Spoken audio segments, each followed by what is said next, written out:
नमस्कार। रियासत मदीना नाम मेरा दिया हुआ नहीं है, नाम उन्होंने दिया, जो कि आज उसी रियासत मदीना जो बना रहे थे रियासत मदीना, वो आजकल उसे ऐसी रियासत बनाना चाह रहे हैं जिससे मदीना दूर दूर तक कहीं ना दिखे। इस रियासत मदीना में आर्मी चीफ पैसा दिलवाता है और डिफेंस यानी कि सुरक्षा का काम हाफिज सईद करता है। ऐसा मैं नहीं बोल रहा हूं, ऐसा का आधा स्टेटमेंट शहबाज शरीफ ने दिया कि हमें पैसा दिलवाया आर्मी चीफ ने। वो गए थे सऊदी अरेबिया और वहां से हमें पैसा दिलवा के लाए। आर्मी चीफ पैसा दिलवा रहे थे तो फाइनेंस मिनिस्टर क्या कर रहे थे? अच्छा, ये वही कंट्री है जहां पे information technology minister, IT minister भंग पॉलिसी दे रहे थे। लेकिन ये वो बात यहां नहीं रुकती है। इसी आर्मी चीफ ने बोला था कि मैं इंटरवेंशन नहीं करूंगा इलेक्टेड गवर्नमेंट में, किया भी और कर भी रहे हैं। जब वो पैसा दिलवा रहे हैं तो ये काम ईशान डार को करना चाहिए था, प्राइम मिनिस्टर को करना चाहिए था, फॉरेन मिनिस्टर को करना चाहिए था। आर्मी चीफ खुद गए। क्या रीजन था?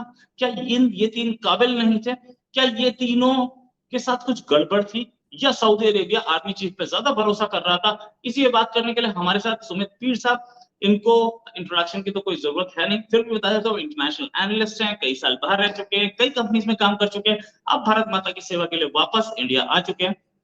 और सर, पहली चीज, पहले तो बहुत बहुत स्वागत आपका हमारे शो में।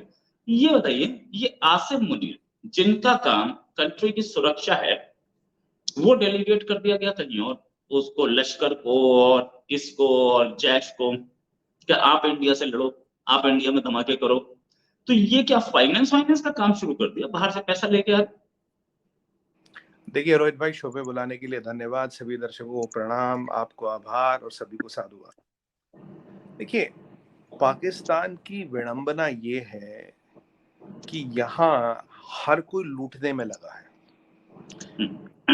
देखिए, अगर आसिम मुनीर पैसे लाएगा तभी तो हिस्सा मिलेगा, तभी तो कमीशन मिलेगा, तभी तो कट मिलेगा। यहाँ तो जब आसिम मुनीर से पहले बाजवा साहब थे, उनकी बीवी के अकाउंट से $600 मिलियन मिलता है, एक छोटे मोटे अकाउंट में जेब खर्ची पड़ी थी $600 मिलियन की। अब आसिम मुनीर, आपको क्या लगता है कि आसिम मुनीर इसलिए यहाँ पे आर्मी चीफ बने पाकिस्तान की रक्षा करने के लिए? नहीं। इसलिए बने कि भारत से बचाना है, इसलिए बने कि गजवा हिंद करना है? नहीं। बने हैं कि कितनी लूट मैं कर लूं, मेरे हिस्से कितना माल आएगा, मेरे साडू सद्दी संधि समधी कितने रिच बनेंगे। नतीजा तो वो है, एंगल तो वो है, मंशा तो वो है, इरादा वो है, और वादा ही वही है अपने आप से किया हुआ। हर आर्मी चीफ जो पाकिस्तान का आता है बिलियनर बन के जाता है, आता ही इसलिए है। अब देश की रक्षा वक्षा के लिए तो ये हाफिज सईद वगैरह जैसे लगे पड़े हैं। अब ये अपना खर्चा कहाँ से चलाते हैं? ये आईएसआई वाले, देखो आईएसआई आजकल बाय द वे पाकिस्तान में बड़ी जबरदस्त प्रोपेगेंडा चली है। पाकिस्तान ये प्रोजेक्ट कर रहा है हर जगह कि भाई मेरे पास तो पैसे है नहीं, आईएसआई के पास पैसे तो है नहीं, आईएसआई तो कुछ कर नहीं पा रहा। अरे भाइयों, आईएसआई तो नार्को डॉलर पे चलता है ना। डॉक्टर जयशंकर ने आपकी बार G20 में नार्को डॉलर का शब्द इस्तेमाल किया था इंडिया ने। आईएसआई चलता नार्को डॉलर पे, फौज चलती है फौजी तंजीम, शाहीन, भारिया, असगरी पे, लैंड ग्रैबिंग पे।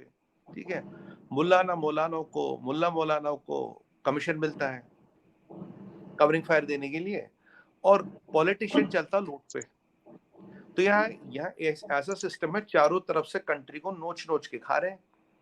हर एक ने अपना मॉडल अलग अलग कर रखा है। अब देखिए, अब हार्ड कैश चाहिए हो, अब बाहर से पैसा आएगा तभी तो आसिम मुनीर को कुछ मिलेगा, तभी तो उनके हिस्से कुछ आएगा।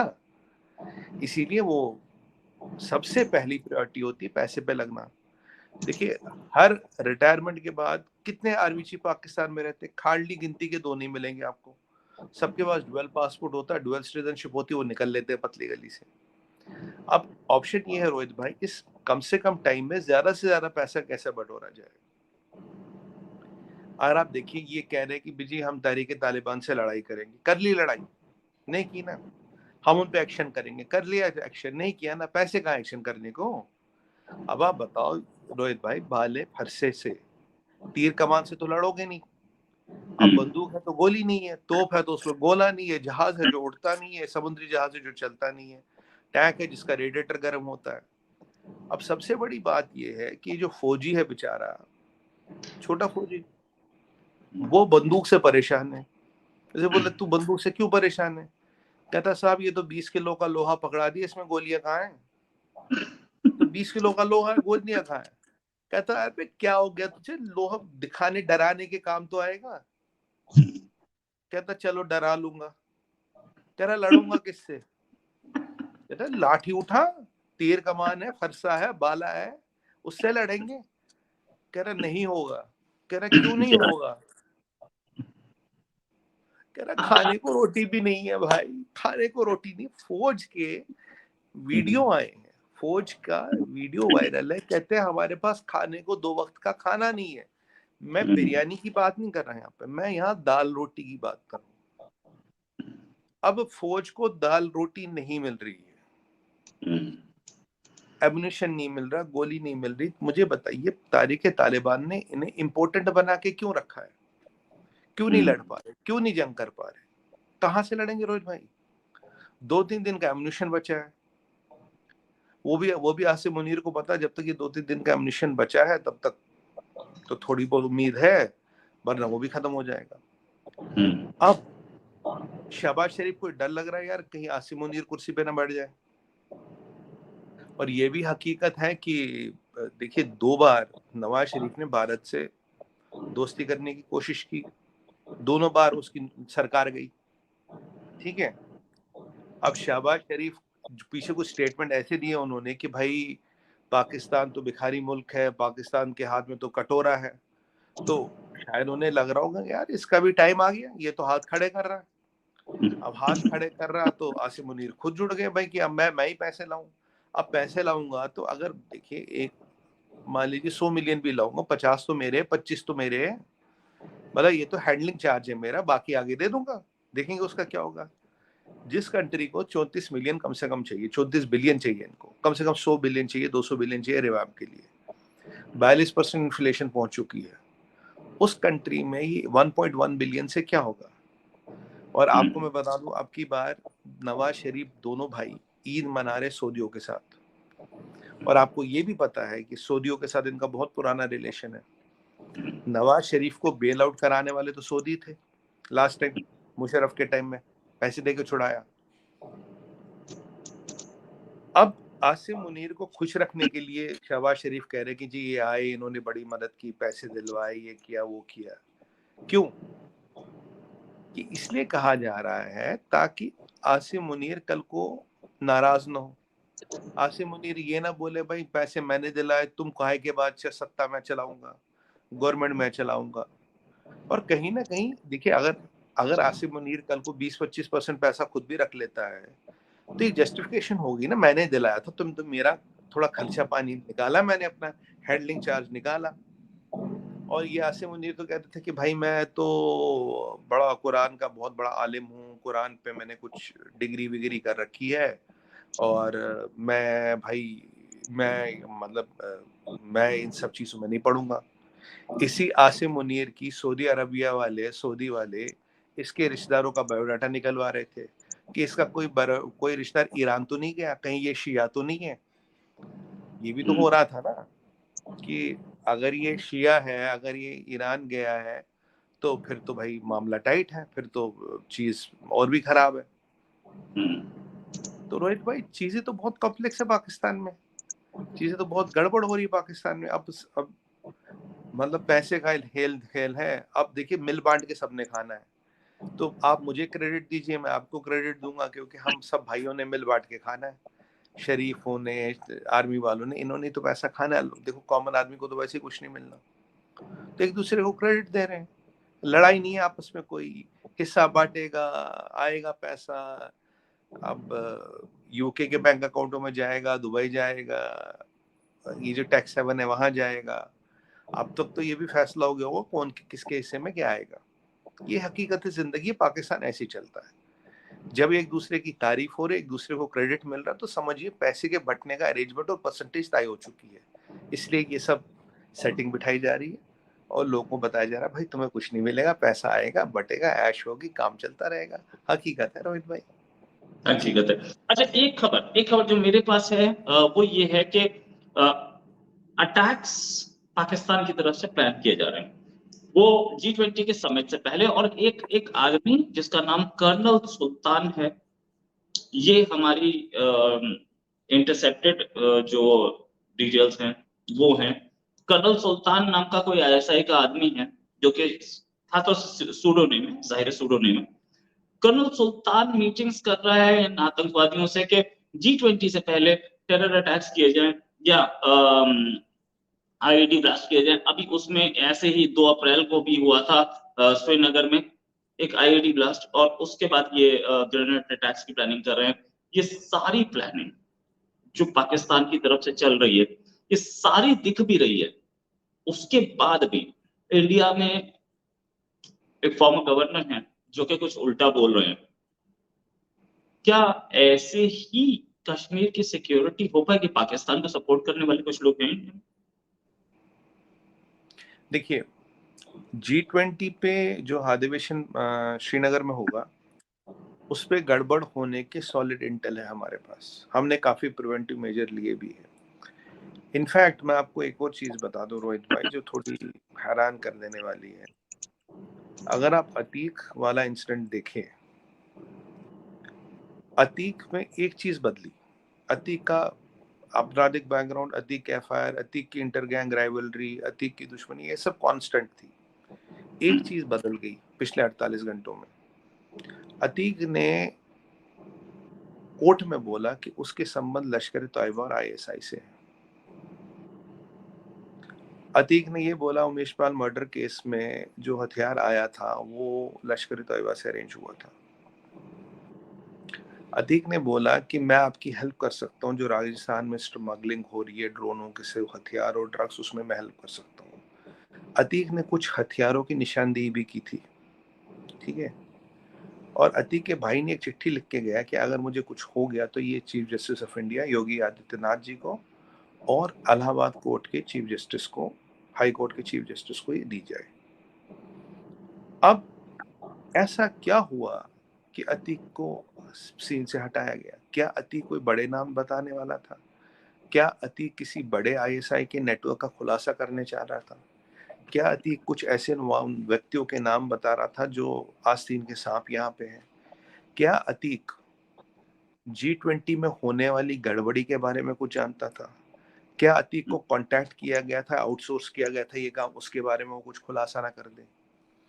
अगर आप ये चीज देखेंगे तो अतीक की जो घटना है उसमें एक ही चीज बदली, एक ही चीज वेरिएबल है, वो है आईएसआई लश्कर तैयबा जैश ए मोहम्मद का नाम, जो अतीक ने पहले नहीं लिया था। और फिर अतीक को रास्ते से हटाया गया। आपने देखा क्या हुआ क्या नहीं हुआ, सब जानते हैं। मतलब यहाँ आईएसआई का नाम आते ही 48 घंटे में, 24 घंटे में अतीक का काम तमाम हो जाता है। शक की सुई तो वहां भी घूमती है कि, और आपने जो अभी इंफॉर्मेशन दी G20 में गड़बड़ होगी ये हमें पता है, हमने इंटरसेप्ट किया कि क्या आपकी बार ये तो प्लान नहीं था कि आतंकवादियों को ना यूज करके बल्कि किसी इंटरनल अतीक के गुर्गों को या किसी और को यूज किया जाए, इंटरनल किसी को ये काम आउटसोर्स किया जाए? ऐसा भी तो हो सकता है ना। देखिए, आतंकवादियों को पे तो फिर भी नजर है, इन लोगों पे तो आपकी नजर है नहीं, इतने रडार में है नहीं। तो क्या हो गया कि ऐसी क्या चीज हो गई, पाकिस्तान ऐसा क्या कर रहा है? तो ये एक संभावना है, मैं ये नहीं कह रहा कि ऐसा ही कुछ हुआ है, बट एक संभावना है। और सडनली पाकिस्तान के मीडिया चैनलों का अतीक में बड़ा इंटरेस्ट आ गया, अतीक में बड़ा इंटरेस्ट आ गया कि अतीक के साथ क्या हुआ, अशरफ के साथ क्या हुआ। अब तक तो अतीक से वो जान छुड़ा रहे थे। ऐसा तो नहीं कि अतीक नाम का एसेट डिसमेंटल हो गया, अब ये परेशान हो गए। ऐसा तो नहीं अतीक डिसमेंटल हो गया कि अब भाई हमारा काम यहाँ कौन करेगा। संभावनाएं बहुत हैं, चीजें बहुत गहरी है। अभी जब इसकी जांच होगी तो सारी चीजों पे पर्दा खुलेगा। और मैं आपको रोहित भाई एक बात बताऊं, पाकिस्तान किसी भी हद तक जा सकता है, कहीं किसी भी हद तक गिर सकता है, किसी भी चीज तक कर सकता है। और G20 में गड़बड़ करने की संभावना बहुत ज्यादा है। सॉलिड इंटेल है हमारे पास, इसमें कोई डाउट नहीं है, पर हम तैयार हैं। और अभी आप देखिए बीबीसी की डॉक्यूमेंट्री हिडनबर्ग, सतपाल मलिक साहब का स्टेटमेंट, अतीक वाला इंसिडेंट, तो जो मैंने प्रेडिक्ट किया था कि हर 10-15 दिन में कांड होगा, हर 10-15 दिन में कांड हो रहा है। और ये आप ना समझिए कि अभी और कुछ नहीं होगा, अभी और चीजें होंगी। हर हफ्ते 10 दिन में कुछ ना कुछ नया यहाँ होने की संभावना है।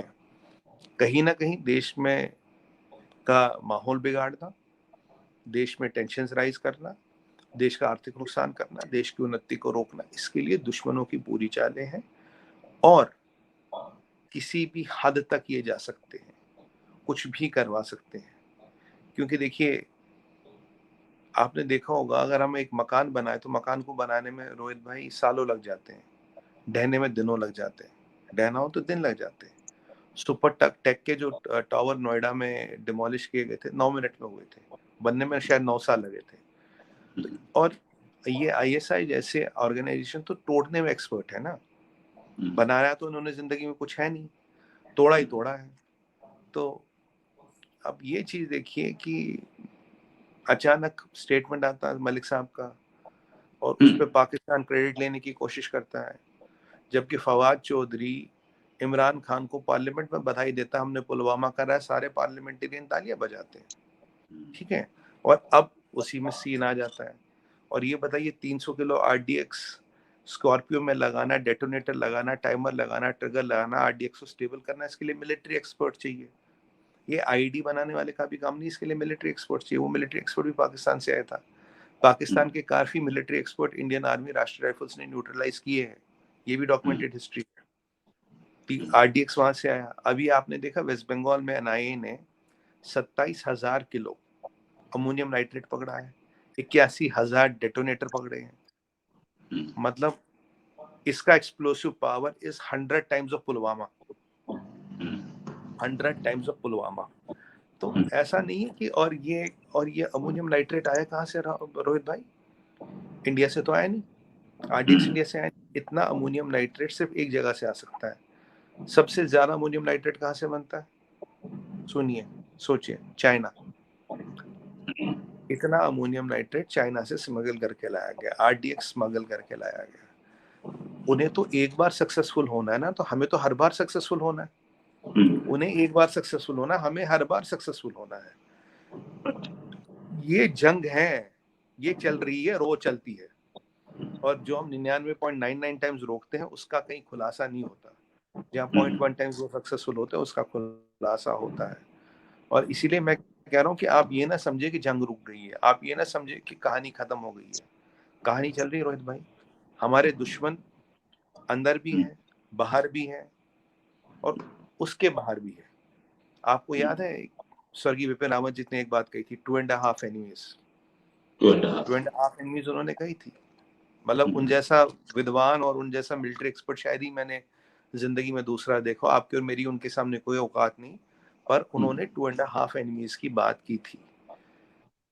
1 और 2 तो हमें पता है, 0.5 में कौन कौन है, कहाँ कहाँ है, ये हमें नहीं पता। और वो सक्रिय है, वो आज भी क्रियान्वित है, वो आज भी एक्टिवेटेड है और उनका ऑब्जेक्टिव भी बहुत क्लियर है, उसमें कोई डाउट ना रहे। जी ये सर मैं क्वेश्चन ये पूछ रहा था कि पाकिस्तान में एक चाइनीज है जो कि ईश निंदा करते हुए पकड़ा गया, अल्लाह को के बारे में अपशब्द बोला और पकड़ लिया गया, अरेस्ट कर लिया गया।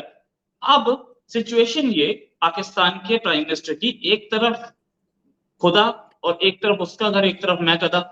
रमजान के महीने में कैसे वो ईश निंदा वाले को जो मतलब बातों सर तन से जुदा होता है ना, सीधे ईश निंदा वाले को बचा दे, छोड़ दे, या चाइना से डॉलर आ रहा है, उस वो पापा जीजा जी वहां बैठे हैं, कैसे कैसे दोनों में कंट्रोल करें, क्योंकि इसको छोड़ना तो पड़ेगा और पाकिस्तानी पब्लिक छोड़ने भी नहीं देगी। ये दो में कंट्रोल कैसे बनेगा? देखिए, पाकिस्तान की जहाँ तक बात है रोहित भाई, वहाँ एक बिल्कुल सीधा सा सवाल है, बाप बड़ा ना भैया, सबसे बड़ा रुपया। अब देखिए, जब नवाज शरीफ को, जब मरियम शरीफ को अपने जमाई के लिए मिशन इंडिया से चाहिए थी, तो शहबाज शरीफ ने अब उसको बोला अपने फॉरेन मिनिस्टर को, I will tell you how to get it. हम अपने जमाई को मना थोड़ी कर सकते हैं।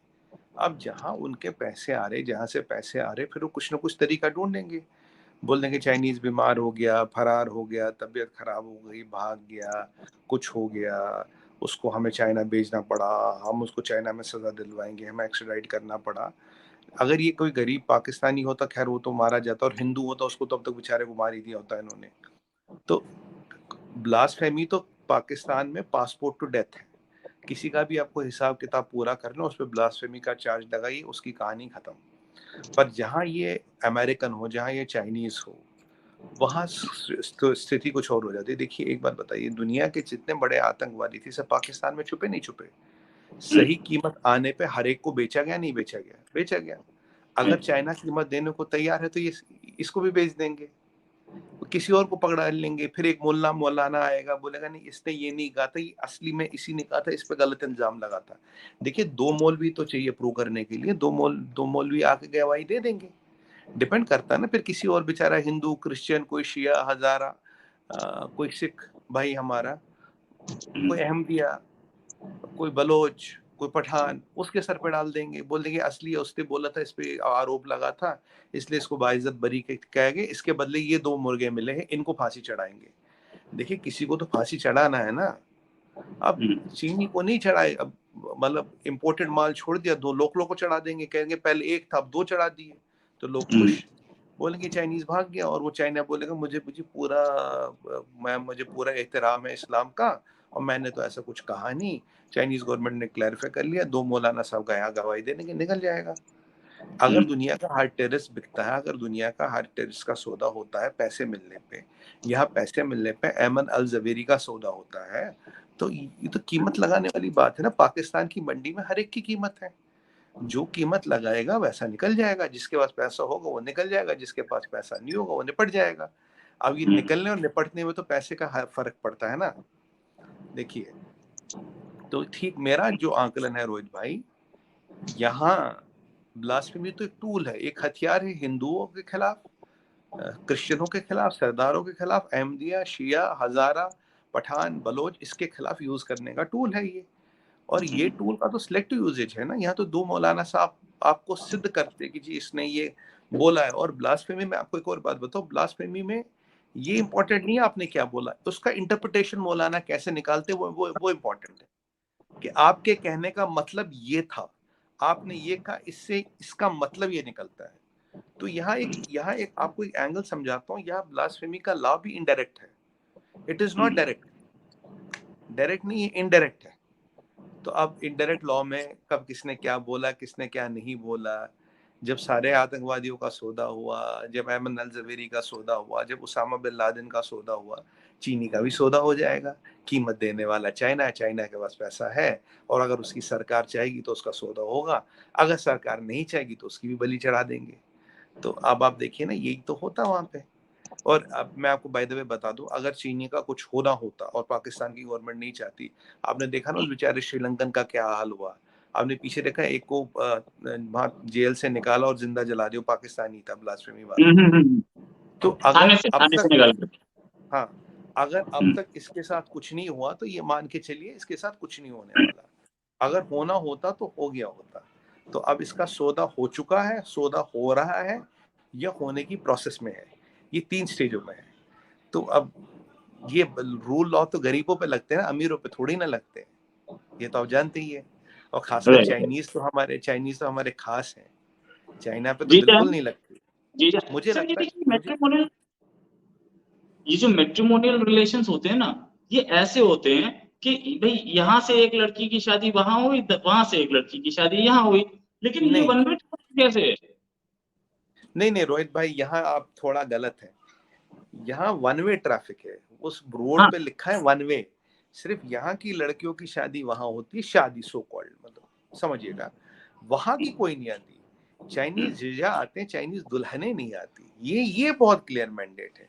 और इस ब्लास्फेमी के लॉ में भी पाकिस्तान को क्या करना चाहिए, संशोधन करना चाहिए। भाई अमेरिकन हो, ब्रिटिश हो, चीनी हो, ये एक्सेप्शन है, इन पे नहीं लगता। भाई एक्सेप्शन तो डाल सकते हैं ना, इन पे ब्लास्फेमी का लॉ नहीं लगता। अब जो गरीब है, जो पसमानदा है, उस पे लगता है। और अगर शिया हो, हजारा हो, पठान हो, बलोच हो, सिंधी हो, उस पे लॉ ज्यादा लगता है। हिंदुस्तानी हो, हिंदू हो, उस पे ज्यादा लॉ लगता है। और जो डेवलप्ड कंट्री का हो, जो अमेरिकन हो, जो चाइनीज हो, उस पे लॉ नहीं लगता। ये एक एक्सेप्शन उनको लाना चाहिए, कहानी ये है। तो ये पाकिस्तान में एक्सेप्शन लाना कोई बड़ी बात थोड़ी ना है। वैसे भी 2 मौलाना प्रूव करते हैं, तो 2 मौलानाओं ने प्रूव कर लिया, 3 मौलानाओं की कांग्रेस इसको खारिज कर देगी, हायर बेंच पे जाएगा, बोलेगी इसने कुछ भी नहीं कहा था, उनका इंटरप्रिटेशन गलत था, समझ रहे ना आप? कीमत डिटरमाइन करती है, मंडी में हर एक सामान क्वेश्चन बिकता है। Oh, thanks a lot sir for joining us और उम्मीद है डिस्कशन अभी जल्दी करेंगे, दोबारा जल्दी करेंगे। अभी के लिए नमस्कार, धन्यवाद, जय हिंद सर।